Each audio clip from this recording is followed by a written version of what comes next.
After the Phantom Thieves had finally beaten the God of Control, the metaverse and reality began to split apart, and the metaverse disappeared. The Phantom Thieves watched as the city returned to normal. Soon they all decided to go home, and Akira later got a letter from his parents telling him to come back to his home. On the day that he was meant to go, the group decided to drive Akira back home together. Morgana decided to stay with him, and the others went back to Tokyo without their leader.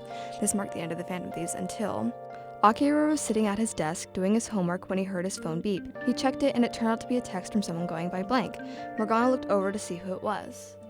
Who is blank? Is that a new friend of yours that I wasn't told of? Is it a girl? Do you No to all your questions. I don't know who this blank is. Then why don't you check it? Come back to Tokyo now. Your life depends on it. Why? He didn't get a response.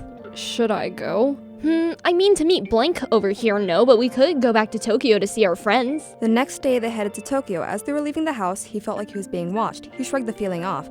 They arrived and went to Café Leblon. All of his friends were all waiting for him. Akira looked at them all in shock. What?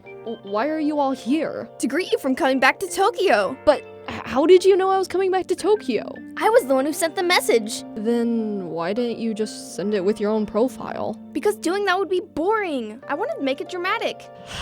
Futaba, you probably scared him with that message. Oh well. How brash of you. Shut up, Inari. Anyway, we're glad you're back, dude. Yeah, I'm so happy that you're back. Yes, it's very nice to see you again, Akira-kun. Well, since it's a reunion, would you like some coffee? They all have a small party and catch up on everything, but Akira soon goes to sleep in the attic while the others reminisce on old times when they went through palaces. They soon start to joke about Akira having a palace. Oh yeah, like a palace will appear if we say the words Akira Kurusu, Café LeBlanc, and a little help here. Maybe a theater? I mean, he is a joker after all. Suddenly LeBlanc transformed into an old distorted theater. Wait a minute. Akira has a palace? It would seem so. But why? Akira-kun isn't evil. Maybe, but there could be a chance he is, though. Dude, are you saying you're suspicious of him? There's no way he could be evil. Perhaps, but remember Futaba's palace? She wasn't evil either, yet she still had one. Oh, that's right. You're so smart, Queen. Again, you are still catering to her, it seems. Well, that is her codename, so we have to call her that. We need to focus on the palace. Akira has a palace, and as far as we know, he isn't evil. Correct. Let's go to the entrance. The thieves head to the entrance. They were met by Joker, who was awaiting them. Despite being the same person as Akira, this Joker was displaying many emotions. Welcome all. Welcome to my theater of regret. Are we sure this is Joker? This thing has shown way too much emotion. Be nice. Do not worry, my feelings aren't hurt. Quite an intelligent observation coming from someone like you. What? That wasn't necessary. I'm not that dumb. Now shut up and let us see the real Joker. So you want me to take off the mask? Fine. Joker accepts his request and does take off the mask. Under the mask is another mask. He keeps taking off masks to just reveal more masks. What is this? Stop wasting our time. This is really ticking me off. Ryuji runs up and attempts to kick him. The jester just disappears at his touch. Huh? But then, where's the real Joker? I don't know, but we should find the real Joker and figure out what his distortion is so we can steal his treasure. Now believing they see him as their enemy, the true Shadow Joker drops top hats on all of them and transports them to separate places in the theater. Futaba got stuck with Yusuke. Ugh, I'm stuck with Inari. What is wrong with that? You destroyed my figurines. No, I made them better. You destroyed them. I spent a whole day fixing them. You shouldn't have had them in such lacking positions to begin with. They were in the perfect position that I wanted. Maybe so, but I wanted to put them in a more artistic position. Well, your artism is stupid. That isn't Well, your autism is stupid. You take that back.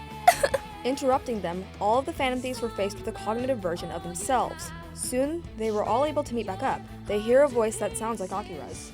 I'm a shapeshifter. What else should I be? I'm chained down to my core and I have no face to show. Please don't take off my mask, my place to hide, my disguise. I need the mask. I can't tell you how to see the real me. I'm just a shadow of what I try to be. Right now, in this cage, I'm useless. I might as well just be a cage of bones. If they see the real me, surely they'll hate me.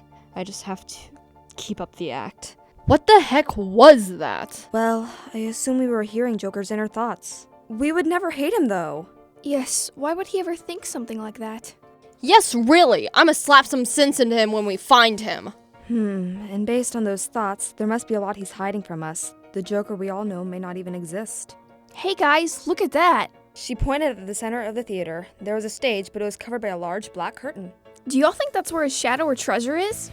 That's what I would assume. We should send the calling card. Let's send someone out of the palace to go write it and give it to Joker.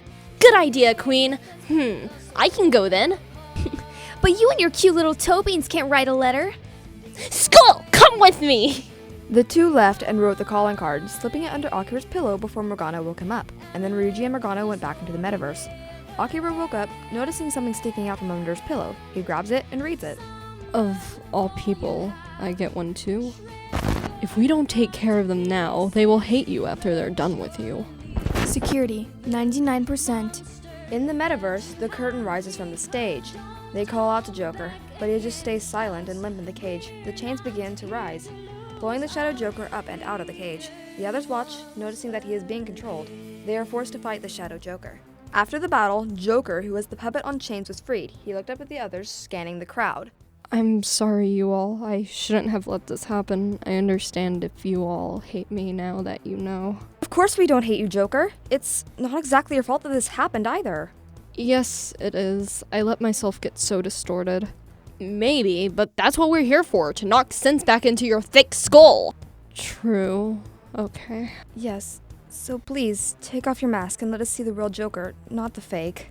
Joker stayed silent for a moment before nodding, taking off his mask, though having his hair cover his eyes from view. He hands the mask to Ryuji. Once the mask, Joker's treasure, touches Ryuji's hands, the Joker fades away and the palace starts to crumble. That's when they all exit the metaverse. When they got back into the real world, Ryuji looks down at the mask he was holding, but the mask is no longer there. In place of it is Akira's glasses. Akira looks up at the others, scanning them, a frown on his face. One question. Where are the other two?